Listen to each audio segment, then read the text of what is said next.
Ibu Bapak Guru Hebat. Izinkan kali ini saya akan menyampaikan aksi nyata tentang mengapa kurikulum perlu berubah. Sebelum kita memasuki ke topik pembahasan, ada baiknya kita mengenal apa sih itu kurikulum, bagaimana strukturnya, fungsinya untuk kita sebagai pendidik di satuan pendidikan.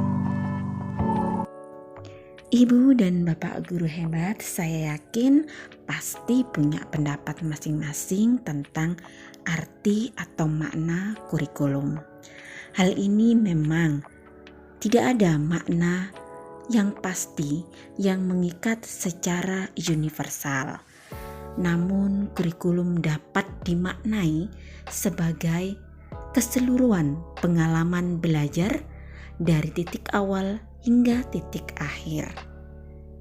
Dan sebenarnya arti kurikulum lebih kompleks dan multidimensi.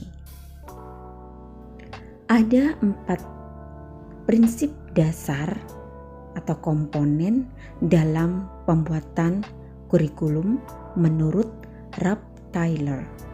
Yang pertama adanya tujuan, yang kedua konten, yang ketiga metode atau cara, dan yang keempat evaluasi.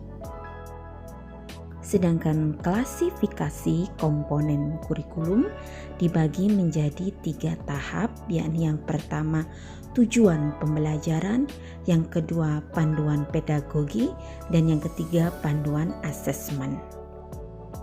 Klasifikasi komponen kurikulum tersebut dapat digunakan ibu bapak guru hebat dalam mendesain kurikulum dan pembelajaran berdasarkan kebutuhan, mulai dari kompetensi apa yang akan dimiliki murid sampai proyeksi masa depan, dan yang terpenting bagaimana cara mewujudkan atau mencapai kompetensi tersebut.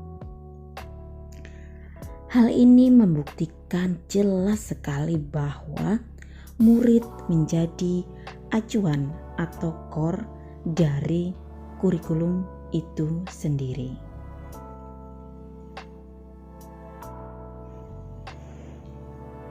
Bagi kita pendidik khususnya ataupun tenaga kependidikan, fungsi kurikulum adalah untuk memandu dalam proses belajar murid yang mengandung nilai 3 poin, yaitu yang pertama mewariskan nilai dan budaya masyarakat yang relevan dengan masa kini.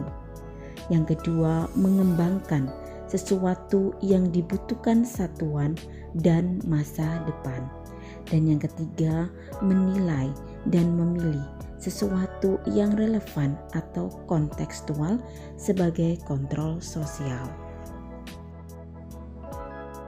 Setelah kita mengetahui apa sih itu kurikulum, lalu masuk kepada topik mengapa kurikulum perlu berubah.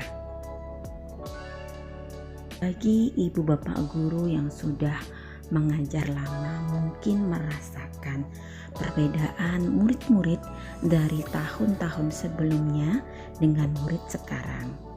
Kita tahu bahwa kemajuan teknologi semakin meningkat sehingga membuat murid sangat kritis dan ingin tahu banyak hal. Adanya perbedaan zaman inilah yang membuat kurikulum perlu dirubah. Karena kurikulum yang baik adalah yang sesuai dengan zamannya dan dilakukan adaptasi sesuai dengan konteks dan karakteristik murid. Seperti yang kita ketahui bahwasannya guru di masa kini bukanlah merupakan satu-satunya sumber ilmu bagi murid. Kemajuan teknologi yang sangat tinggi mengakibatkan murid-murid dapat mengakses pengetahuan dengan cepat dan juga dapat menemukan cara belajar sendiri yang menyenangkan versi mereka. Selain itu, proyeksi pendidikan di tahun 2030 menurut OECD sudah berubah. Dulu proyeksi ada 3, yakni kognitif, yang kedua sikap, yang ketiga psikomotorik. Namun di tahun 2030 ada satu tambahan nilai, yaitu value atau nilai itu sendiri. Kemerdekaan murid dalam belajar adalah jantung pengembangan kurikulum. Apabila jantung itu lemah, maka dapat dipastikan bahwa proses pembelajaran tidak akan bisa dapat berjalan lancar. Lalu, apa kaitan kurikulum dengan pembelajaran?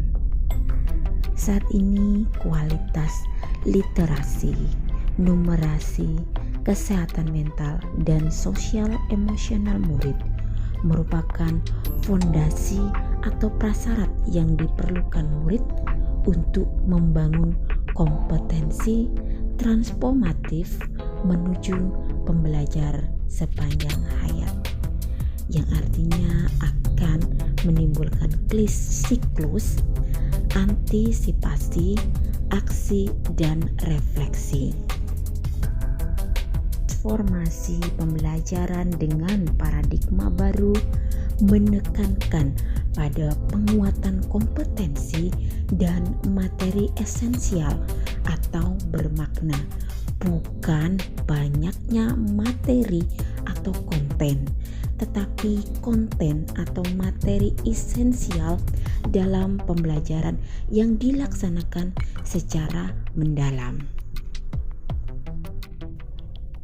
Pertanyaan-pertanyaan terbuka seperti mengapa, apa, bagaimana merupakan cara guru untuk menstimulasi tujuan belajar murid, mengeksplorasi apa yang telah mereka ketahui sehingga menghasilkan dampak yang bermakna dalam penyelidikan yang mereka lakukan.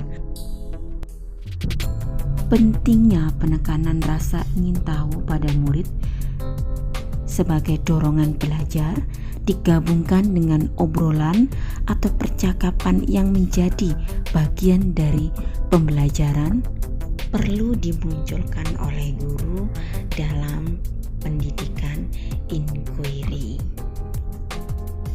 Siklus pendidikan inquiry ada 5, yakni yang pertama, menyalakan rasa ingin tahu murid perlu dilakukan. Yang kedua, mencari tahu, mengumpulkan data-data dan bukti dari eksplorasi apa yang murid telah ketahui serta menemukan informasi baru dengan beragam keterampilan yang mereka miliki. Yang ketiga, memilah, mengorganisasi, menganalisa, menerjemahkan, dan mengkomunikasikan. Yang keempat, membuat koneksi, mencoba menghubungkan dengan topik yang berkaitan dengan konteks diri murid dan lingkungannya. Yang kelima, menyelami atau mendalami untuk mendorong murid mengambil makna atau esensi. Murid mendalami atau menyelami rasa ingin tahu lebih jauh dari pertanyaan-pertanyaan yang belum terjawab di diri mereka.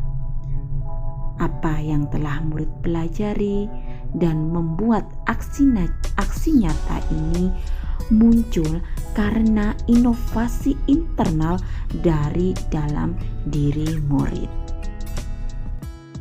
Transformasi pembelajaran murid berfokus pada pengembangan karakter berdasarkan nilai-nilai Pancasila untuk mewujudkan nilai positif bagi dirinya sendiri dan lingkungannya kelak.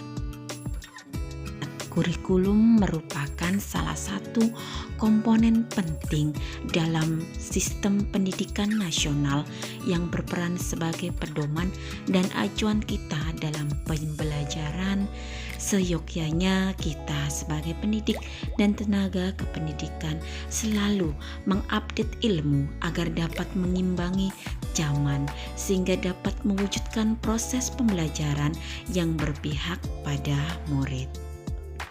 Ibu bapak guru yang hebat, sebagai guru yang baik, memang seharusnya kita harus selalu mengupdate ilmu kita agar dapat mengimbangi dengan zaman dan juga kemampuan murid-murid yang kita ajar, sekaligus sebagai bentuk tanggung jawab untuk menjadikan murid-murid kita sebagai generasi penerus bangsa yang kreatif, inovatif, dan pastinya berguna untuk kemajuan bangsa dan negara, serta tetap tidak keluar dari jalur agama.